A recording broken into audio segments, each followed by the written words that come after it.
Hello fan mwen yo, koman nou ye? Jodi a mwen nan kay la. Pote yon ti video pou nou, pou mwen pale ansama avek nou konsernan de moun ki gen menaj yo ou di mwen mari yo kap explike moun vi yo. Pa bliye, li video abone, like, kite komante parlant, ou ka pose m question, ou ka entre en kontak ansama avek mwen, ou même ki ta gen relasyon, soit disant ki ta mal mache, menaj ou pa kompran nou, ou du moins ou pa konen koman pou fonksyonne ansama avek menaj ou pou fe menaj ou reme ou ka entre en kontak ansama avek mwen paske mwen la pou sa. Ok, mwen reme nou an pile. Combien moun ki ta reme nan yon relasyon pou lwe relasyon ap mal mache? Person. Combien moun ki pa ta reme gon moun nan men yo pou moun nan enfin? On nèg ki romantique, yon nèg ki caressan, yon nèg enfin kap bal chaleur. Tout moun ta reme kon sa, toute fille. Et de même tout pour garçon parce que nous tout besoin ça qui relè affection. Qui donc pour relation ça yo pas facile parce que li pas facile pour joindre yon moun qui fonctionner bien ensemble avec. Monsieur yo tellement macho, enfin. Y a 2, 3, 4 filles à jouer ou seulement yo gen. Pas oublier que moun ou gen déjà mon pas connaît qui est sou pral rencontrer. Qui donc pour relation ou bien marcher, pas mettre tes amis nan cause ou. Pas mettre famille aussi.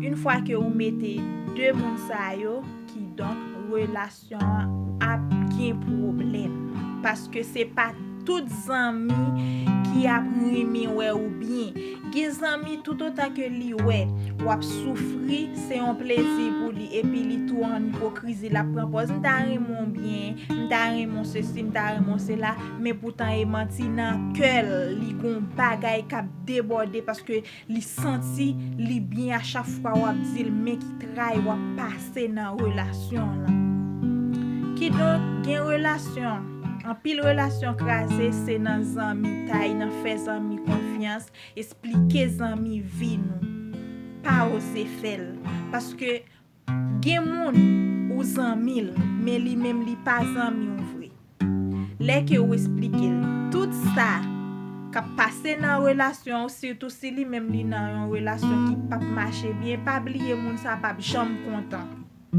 Même là elle prend pause, la parler ensemble avec vous, mais nan keul li gon haine pour. Et gen moun nan tout, haine ça ka fait n'importe bagay. Ou elle est un moun comme si gen haine nan keul pour.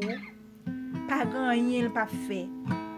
Rien, quel que soit ça qui vini la fait pour le détruire parce que li même li pas bien. C'est pas tout moun qui pas bien qui t'a rimé ou même ou bien en tant que zanmil.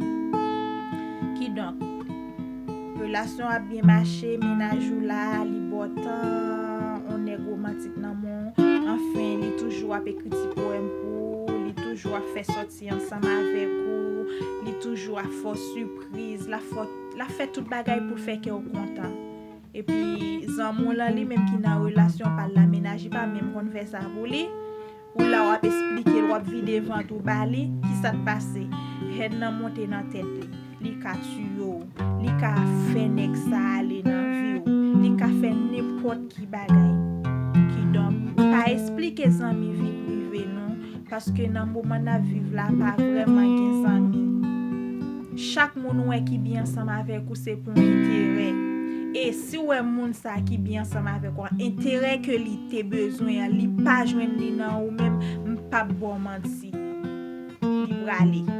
Parce que ça te besoin le pas ka joindre et ou même avant que ou bien ensemble avec yon moun ou dit que li ses amis ou supposé suivre moun ça avant pas courir pendant sou yon moun pour dire que li ses amis ou rencontrer avec yon moun jodi la bobel dans la prelo sista la prelo cocotte pas vle dire que li amis ou parce que ça yo outande yo souvent. OK, pas expliquer moun vie privée ou gen moun nan li bien ensemble avec ou c'est parce que li wè gon bon nèg nan moun la créer une façon pour l'ouè s'il te capable entrer dans relation ensemble avec nèg ça, li propose li bien ensemble avec ou. Et bon m'dou, ouais moun qui traite là, la bien ensemble avec ou, la ensemble avec nèg lan oui. Là on expliquer tout ça, la cherche une façon pour l'ensemble avec ma ou du moins ménage ou. La propose li bien ensemble avec ou, la propose gen la peine pour ou comme ça c'est des moun qui traite ou pas supposé fréquenter moun ça yo. Et si vous amis ménage ou du moins mari ou pensez là encore mieux parce que lorsqu'on nous amis ensemble avec lui, li comprend nous, ka expliquer tout ces détails et de même lui même tout li ka expliquer tout ces détails, me pense que relation ça la privé loin. Yon relation qui pas gen ça qui le dialogue là dans une relation ça pas marcher bien. Si se prend fait amis confiance, sous besoin relation arriver plus loin, pas faire amis confiance, pas expliquer amis vie privée. Et si se pas marcher kay amis, log ménage ou amis avec yon moun ménage on pas amis ensemble avec c'est ou amis ensemble avec mon ami, c'est pas ménage. Pas oublier que déon en piégé et ceci nèg yo tout c'est pas tout nèg k'ap joine yon amis vinn bali pour pas prendre parce que nèg yo dit que la plupart là dans yo dit yo pas gen pied. C'est vrai yo pas gen pied, vrai son moun côté ba yo faut que yo prend. Qui donc fait attention ensemble avec gens de monde que n'a fréquenté comme amis les non en relation ensemble avec yon.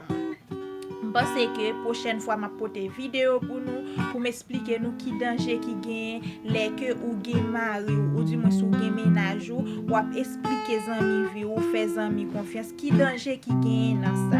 Pas oublier les vidéos commenter, abonner, like et puis partager vidéo en tout. Ou même qui t'a besoin quelques conseils si relation ou mal marché ou pas ta comment pour fonctionner ensemble avec ménage ou du moins mari ou du moins mari ou mal fonctionner ensemble avec ou capable entrer en contact ensemble avec moi même moi capable aider ou. D'accord? Bonne journée, moi aimer nous en pile.